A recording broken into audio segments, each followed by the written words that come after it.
আসসালামু আলাইকুম। টিচার বিডিতে আপনাদের স্বাগতম। আজকে আমরা দেখব ফিদারের কাজ। আমরা যখন সিলেকশন টুল থেকে কোনো একটা টুলসে ক্লিক করব তখন সাব সিলেকশন বারে এই যে এখানে দেখেন ফিদার 0 পিক্সেল, এই ফিদারের কাজটা কি আমরা এখন দেখব।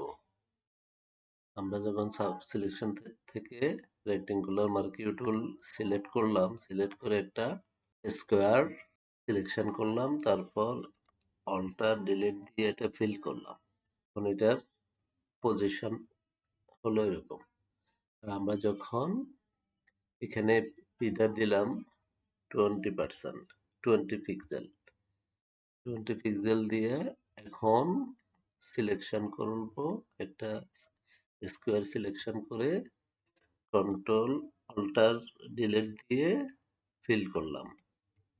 এখন দেখেন এটার এই যে এজগুলা স্মুথ হয়ে গেছে এবং ব্লার ব্লার ভাব আসছে।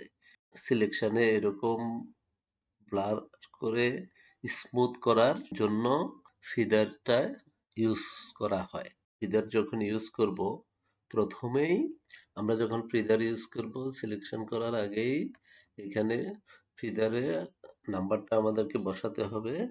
যেমন ধরেন আমি এখানে 25 বসালাম, তখন আমি সিলেকশন করে ফিল করলে ফিদারটা অ্যাপ্লাই হবে। আর যদি আগে সিলেকশন করে আমি এখানে সাপোজ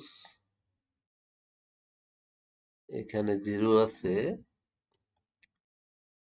আমি এখন সিলেকশন করলাম, তারপর এখানে ফিদার দিলাম 25 পিক্সেল,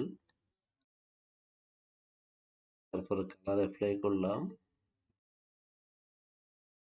ফিদারটা অ্যাপ্লাই হলো না, কারণ কি? কারণ হলো আগে ফিদারের কাউন্ট সংখ্যাটা বসাইতে হয়।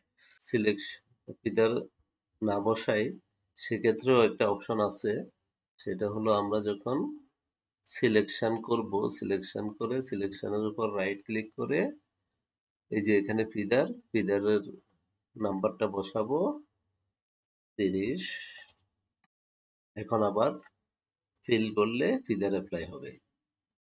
তো আজকের টিউটোরিয়াল এখানেই শেষ। আমাদের পরবর্তী টিউটোরিয়াল দেখতে চাইলে আমাদের চ্যানেলে সাবস্ক্রাইব করে বেল বাটনটি অন করে রাখুন। Thank you.